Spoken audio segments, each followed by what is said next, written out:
Outfit check tayo, syempre. Unang-una dapat naka-reflectorize tayo. Yan.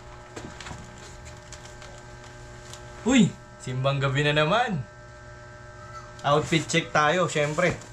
Unang-una dapat naka-reflectorize tayo. Yan oh. Yan, di ba? Para kitang-kita tayo sa gabi. Diba? Ganda, di ba? Outfit check.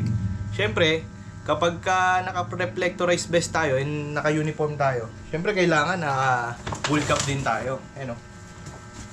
Bull cap. Ba? PNP bull cap. Lagi itong dala, di ba? Tsaka, pag umambon, di ba, meron kayong gagamitin. Yan o. Ba?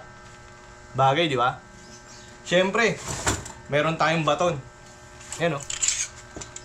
Meron tayo laging dalang baton. Ginagamit natin to para pang distance, di ba? Pang distance. So, ayan. Kita-kita tayo sa simbang gabi, ha. Simbang gabi lang.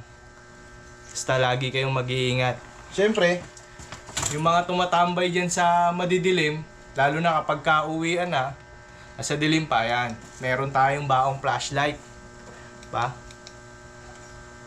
Para umuwi na sila, di ba? Kasi, diyan nagkukos yung mga gulo eh. Ayan. Dito tayo niyan. Then, syempre, meron tayong posas. Ito, porcelas. Ba? Pag gusto nyo, ito, porcelas para sa mga geng-geng to sa kalsada. Outfit check. So, yan ha. Simbang gabi, kompleto na tayo. Nag-outfit check na tayo. Kaya yan. Ingat-ingat po kayo sa gabi. Lalong-lalo na yung mga umuuwi mag-isa dyan. Marami mapagsamantanang tao. So, lagi kayong mag-iingat.